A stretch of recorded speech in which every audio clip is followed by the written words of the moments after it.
January 14, 1945. Stalag 4B, Mühlberg, Germany. Snow covered the compound in silence, broken only by boots crunching frozen ground as 400 American prisoners assembled for morning roll call. They stood in ragged formations, breath steaming in air sharp enough to cut throat tissue, wearing uniforms that no longer fit bodies consumed by months of hunger. The war had reduced them from the men who parachuted into Normandy or marched through Ardennes forests. Now they were hollow-eyed specters maintaining military bearing through habit rather than strength. Hauptmann Friedrich Werner stood before them on a wooden platform, his uniform pressed despite the Reich's collapse, his face expressing neither cruelty nor compassion, but something worse, administrative indifference. Behind him, guards had arranged a table bearing bread, not the sawdust mixture prisoners received daily, but real wheat bread, 6 large loaves that released steam into frozen air. Werner's voice carried across the compound in accented but precise English. Today you will demonstrate American strength. 2 men fight, 1 receives bread. This is efficiency. This is fairness. This is order. He gestured toward a circle drawn in snow with lime powder, perfectly round, exactly 4 meters in diameter. Who volunteers first? Stalag the 4B operated according to systems refined across 4 years of German prisoner administration. The camp held 32,000 captives in January 1945. British, French, Soviet, Italian, and now American, each nationality segregated into compounds, separated by barbed wire and mutual suspicion. The Germans maintained control through calculated scarcity, providing just enough food to prevent mass death while ensuring chronic hunger that occupied prisoners' thoughts and suppressed resistance. Geneva Convention specified minimum caloric requirements, and Werner complied with those minimums precisely, never exceeding them by a single gram. The American compound housed men captured during the Battle of the Bulge, that desperate German offensive through Belgian forests in December that had briefly reversed Allied momentum before collapsing under counterattack. They were infantrymen mostly, supplemented by tankers and artillerymen, ranging in age from 18 to 35, united by the shared trauma of capture and the gnawing emptiness that accompanied every waking moment. Werner commanded the American compound with bureaucratic meticulousness. He was career Wehrmacht, educated at Munich University in economics before the war, commissioned in 1939, and wounded at Stalingrad in a way that left him functional but no longer suitable for combat duty.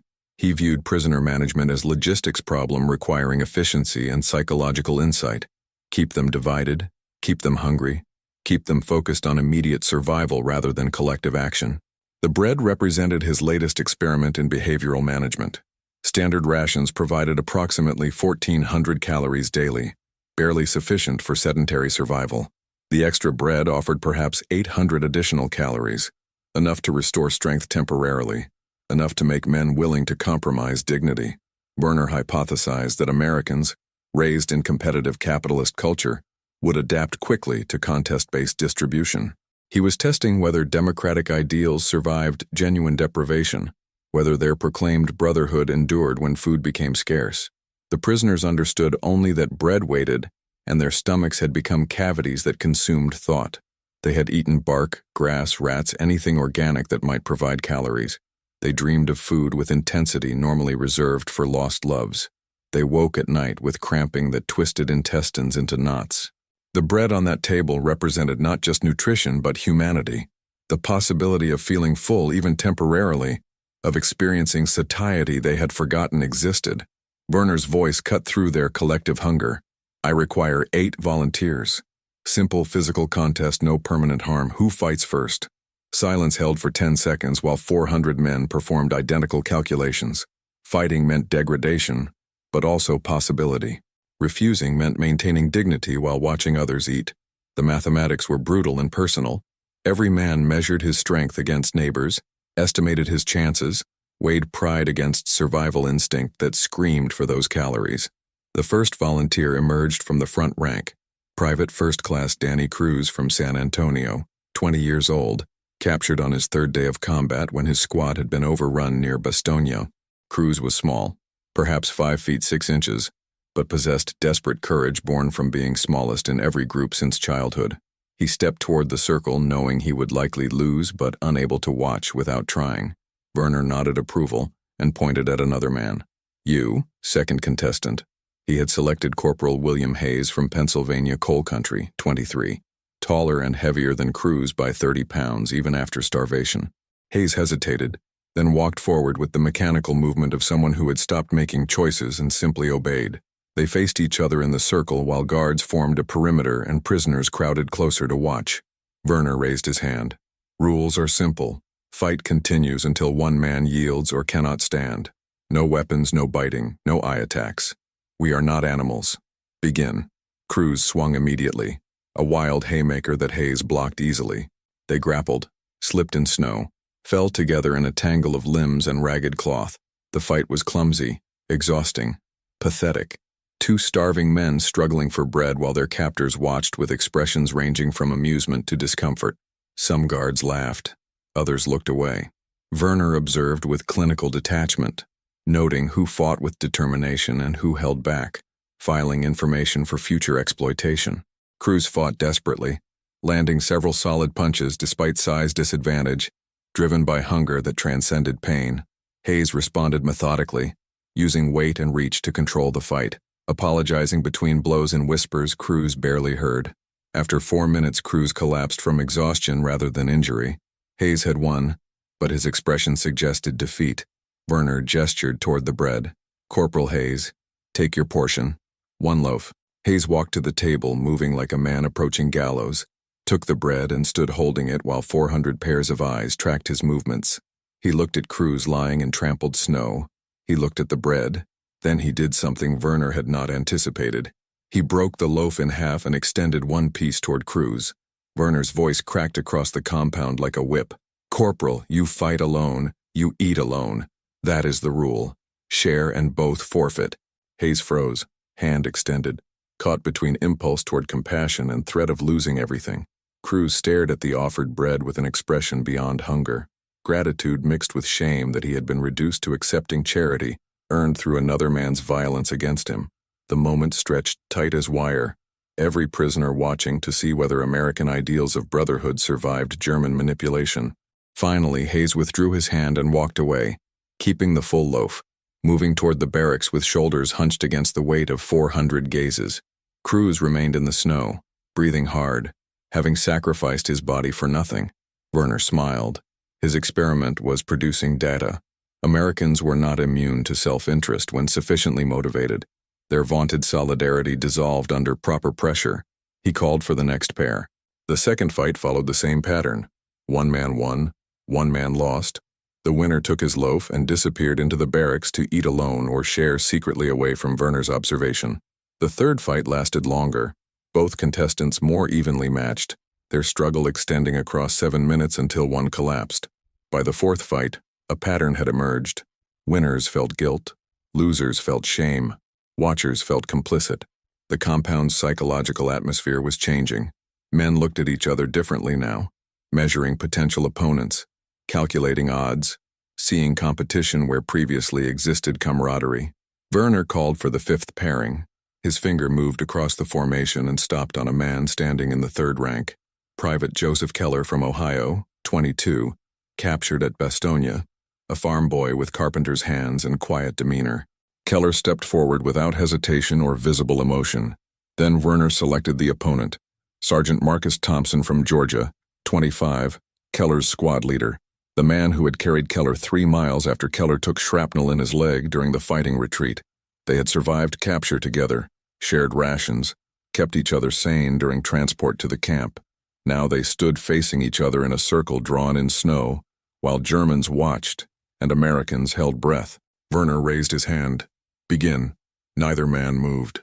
Thompson looked at Keller with expression communicating everything: apology, resignation, shared understanding of the impossible position. Keller looked back and spoke clearly enough for the front ranks to hear.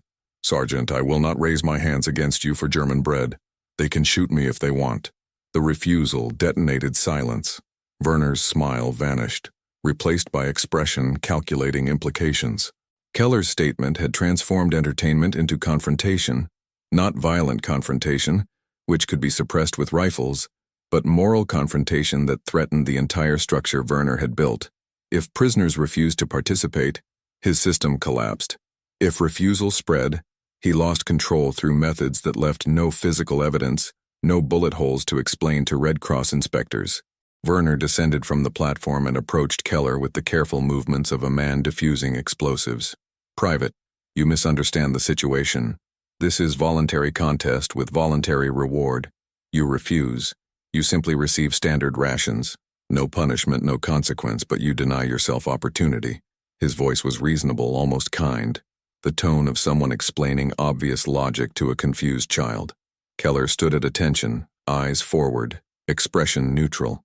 "Sir, I understand perfectly. The opportunity you offer requires me to hurt a man who saved my life for the entertainment of his captors. That is not opportunity. That is degradation. I respectfully decline." The word respectfully carried enough edge to slice. Werner felt the situation slipping from his control. Around the compound, prisoners were watching with new intensity, no longer focused on bread, but on the man refusing it. This was dangerous. One refusal could be dismissed as individual weakness or cowardice, but if others joined, if collective resistance emerged, Werner's carefully constructed psychological dominance would crack. He tried a different approach.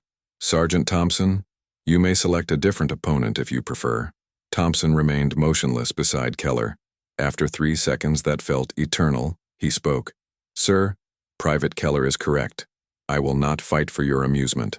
Now Werner faced 2 refusals. His hand moved toward his sidearm, not drawing it, merely touching the holster in gesture designed to remind everyone of power's final arbiter. But shooting unarmed prisoners for refusing to fight each other would create paperwork, investigations, attention Werner preferred to avoid. The war was clearly ending. American armies approached from the west, Soviet forces from the east. Officers like Werner had begun considering post-war accounting, the tribunals that would examine records and interview witnesses. Killing prisoners over bread distribution would appear poorly in those proceedings. Werner made his calculation. He turned to the guards. "Remove these men from formation. Reduced rations for 1 week, bread and water only." It was punishment, but measured punishment, something defensible as discipline rather than cruelty. Keller and Thompson were escorted away while 400 prisoners watched in silence that communicated everything. The fights continued. Werner called the next pair, then the next, determined to complete his experiment despite the disruption. By the time all 6 loaves had been distributed, the psychological landscape of the compound had fundamentally shifted. 6 men had bread, 2 had refused to fight and been removed to isolation. 392 remained, having witnessed both the degradation of combat and the dignity of refusal. That night, the barracks filled with whispered conversations that continued until guards enforced silence. Men debated Keller's choice with intensity usually reserved for theology or politics. Some argued he had been right, that maintaining humanity mattered more than calories, that Germans could control bodies but not souls, that certain lines should not be crossed regardless of hunger. Others insisted he had been foolish, that survival required pragmatism, that abstract principles meant nothing to a dead man, that accepting bread did not constitute moral failure, but simply rational response to impossible circumstances. The argument was not abstract. Every man in the compound knew that Werner would repeat this exercise, that eventually each would face the choice between fighting for food or refusing and accepting punishment. The question was not whether others agreed with Keller, but whether they possessed the courage to emulate him when their own turn arrived.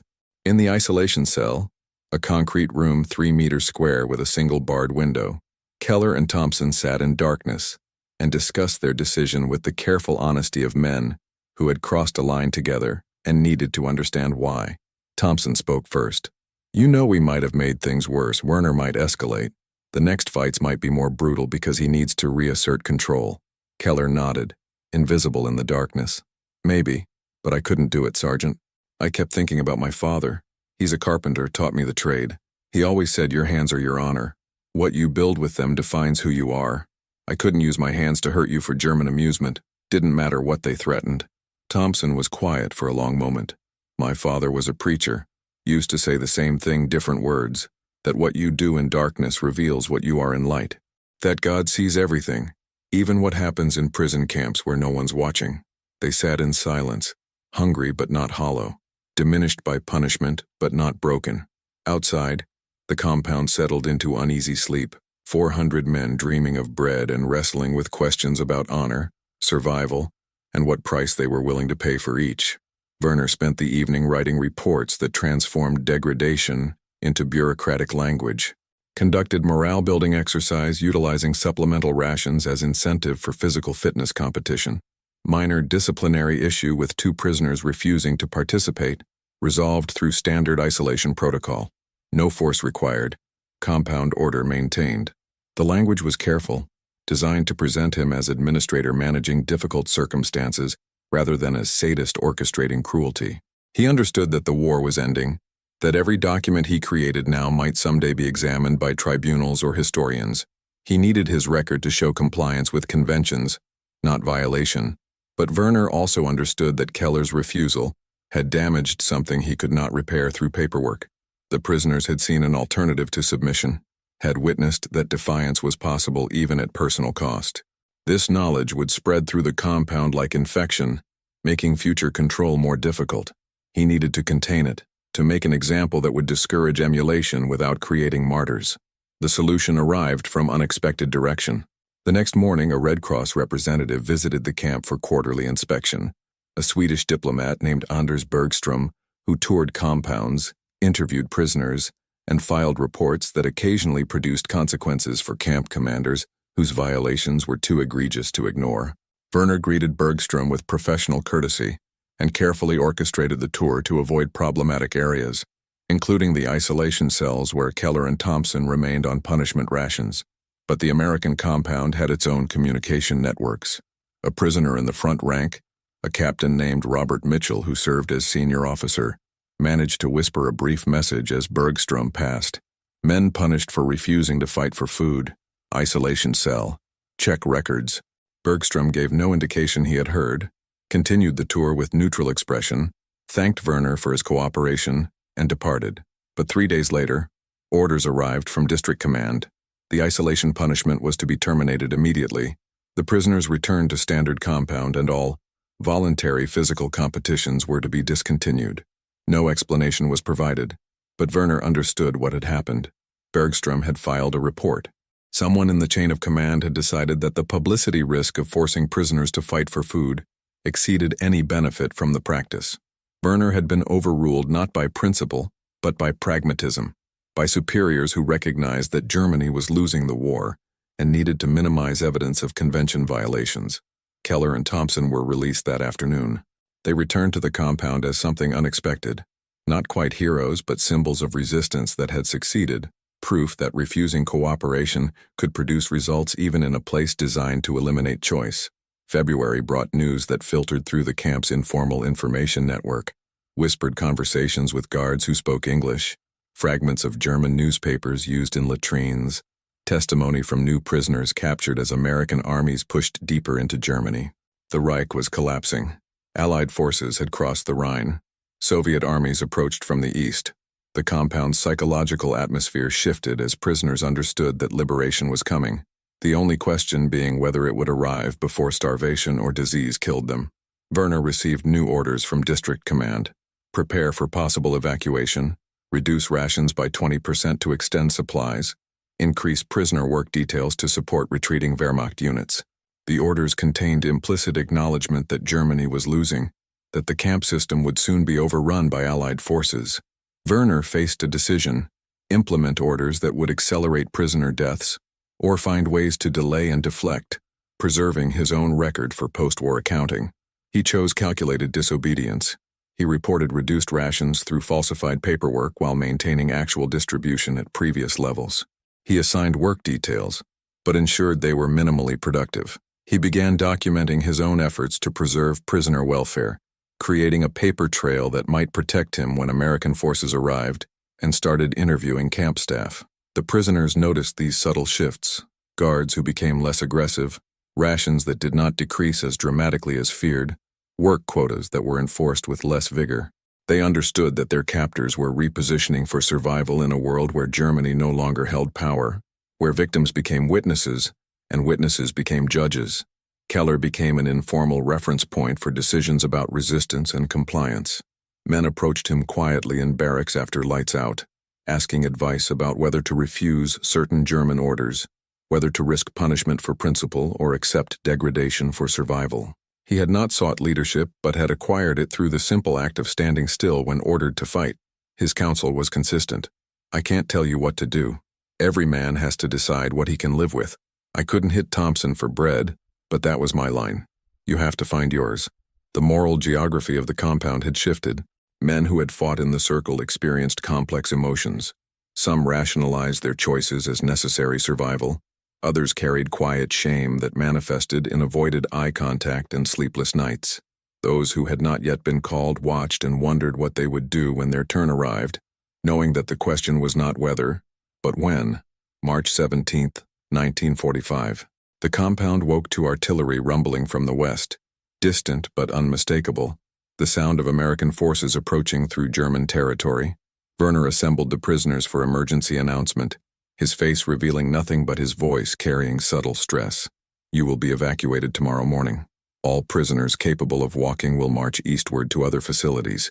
Those unable to travel will remain here with minimal guard staff. The announcement created instant crisis. Evacuation meant death march. Prisoners from other camps had arrived at Stalag 4B with stories of hundreds dying during forced marches through winter, of men shot when they collapsed, of entire columns abandoned in forests as guards fled.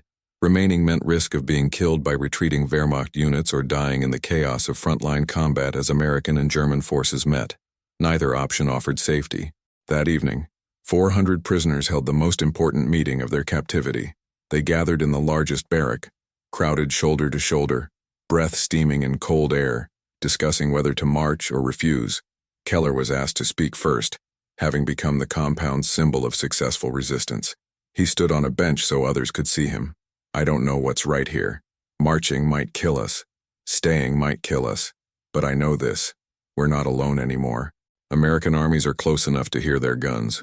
Whatever we decide together and we support each other.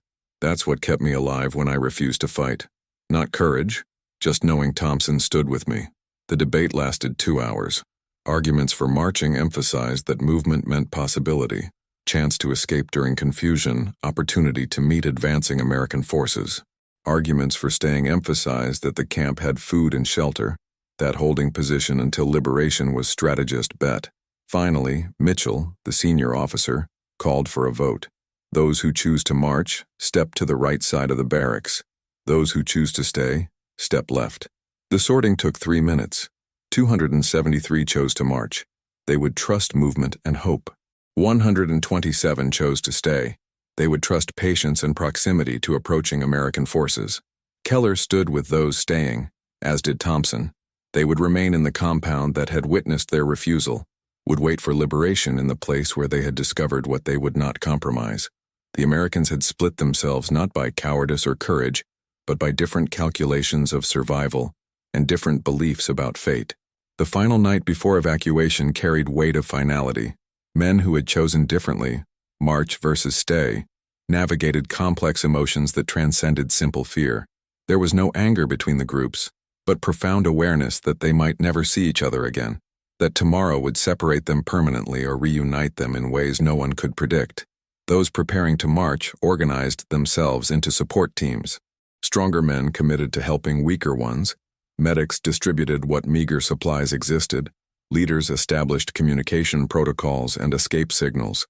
They cached food in their uniforms, fashioned makeshift weapons from scavenged materials, rehearsed plans for various scenarios. Their strategy depended on chaos.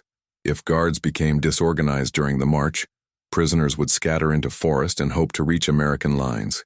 Those staying also prepared, but for different challenge, maintaining order and survival with minimal guards and supplies until liberation arrived.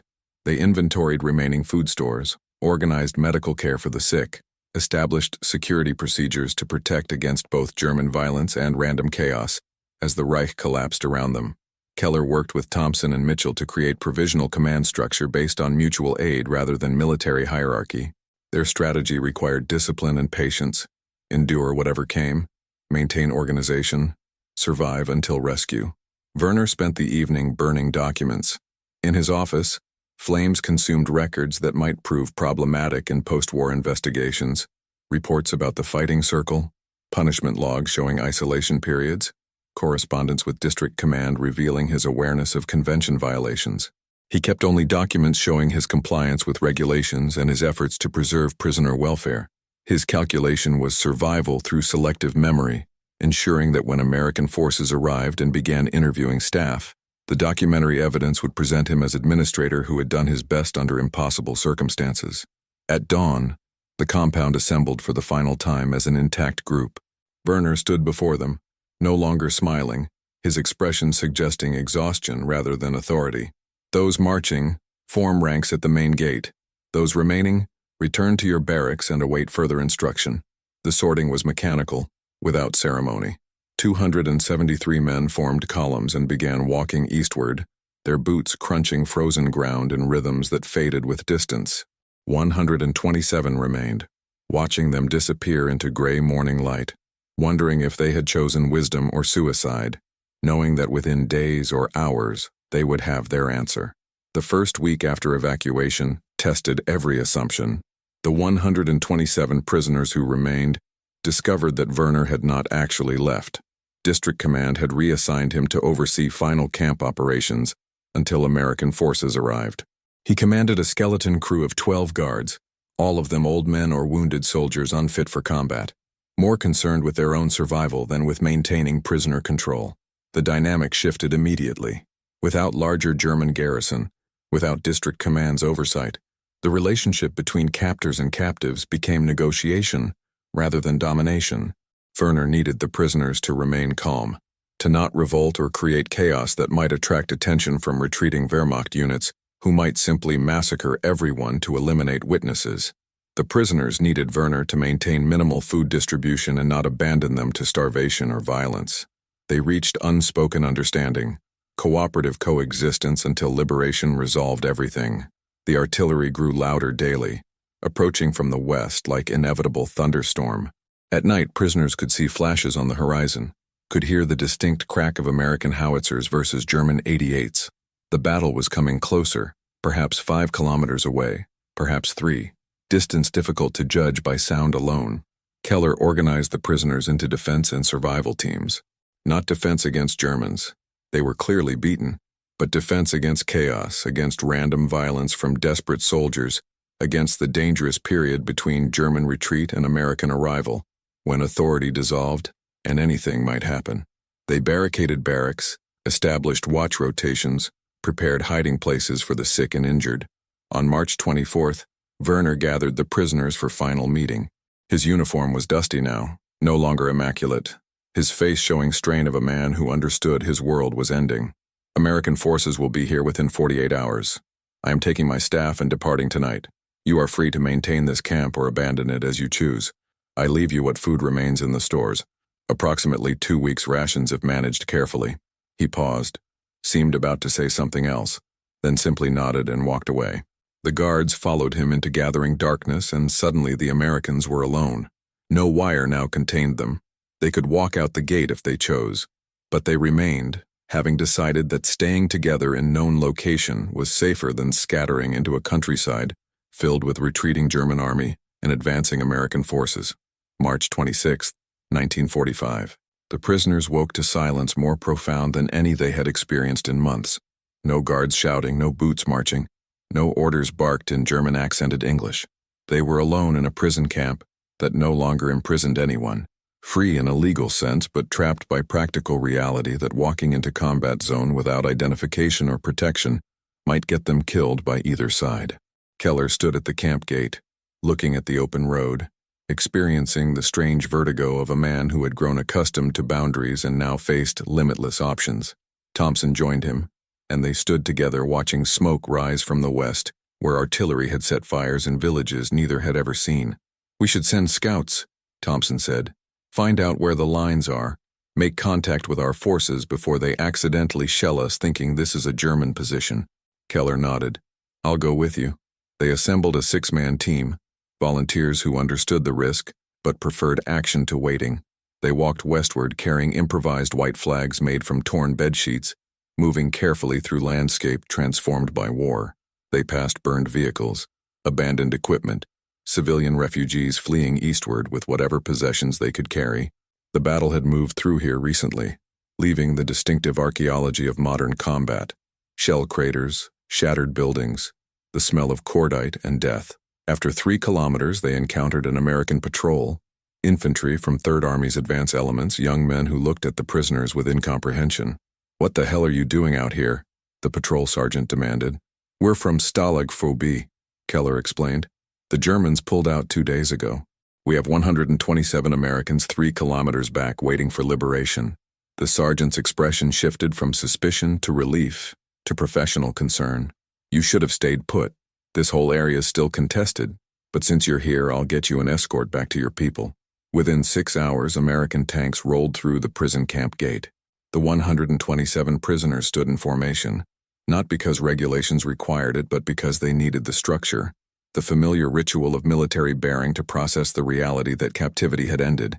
They had survived not through fighting each other for bread, but through refusing to fight, through maintaining collective dignity when Germans had tried to strip it away. They had learned that survival was not the highest value, that how you survive defines who you become. The liberation was not cinematic. There were no crowds cheering, no dramatic embraces, just exhausted men climbing into trucks that would transport them to field hospitals and processing centers, and eventually ships westward across an Atlantic that seemed impossibly distant. But before they departed, they learned what had happened to the 273 who had marched eastward in March. Intelligence reports from other units provided grim accounting. The march had been catastrophic. German guards had abandoned the column after 3 days, leaving prisoners without food or direction in territory being contested by retreating Wehrmacht and advancing Soviet forces. Approximately 80 had been killed in crossfire or by exposure.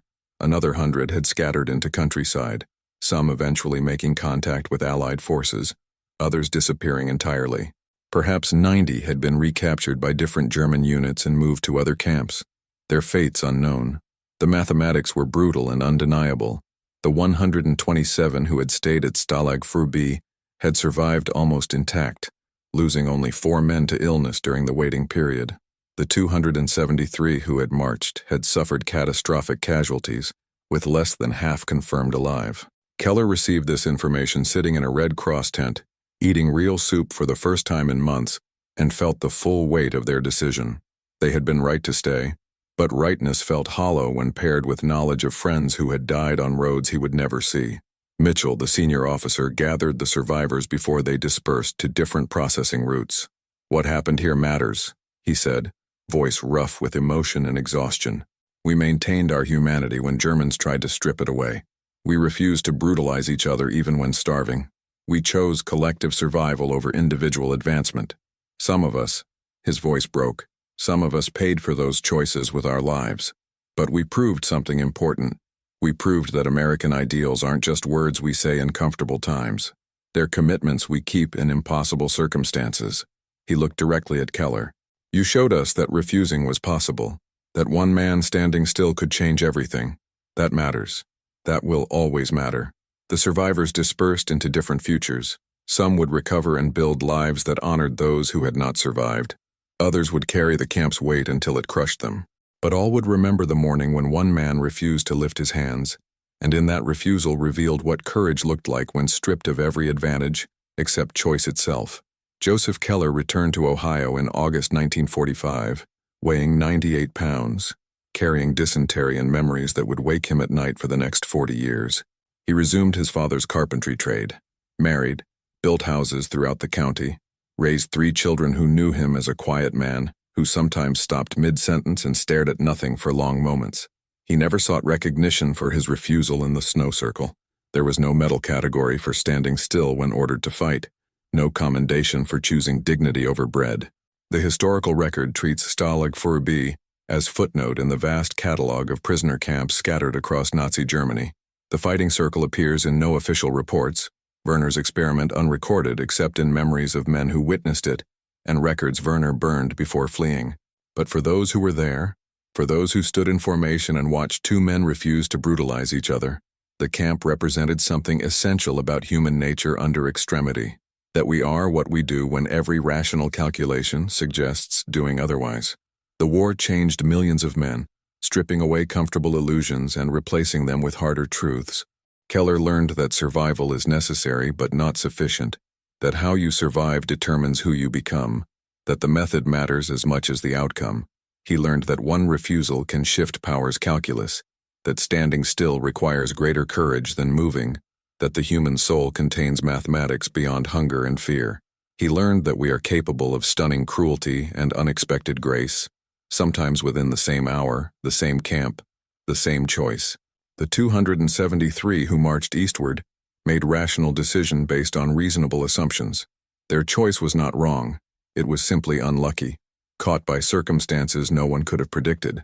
The 127 who stayed made different calculation, gambling on patience rather than movement. Their choice was not right, it was simply fortunate. But within that fortune, something else had occurred. They had maintained collective humanity when systems tried to strip it away, had supported each other rather than competing, had refused to let Germans define the terms of their survival. If this story makes you question what you would do with bread before you and hunger-consuming thought, good. If it makes you wonder whether your principles would survive genuine deprivation, better. Because those questions belong not to 1945 alone, but to every moment when power meets vulnerability, when systems reduce humans to statistics, when someone draws a circle and demands we enter. He stood still while others fought, and in that stillness proved that courage is not the absence of hunger, but the refusal to let hunger define your humanity.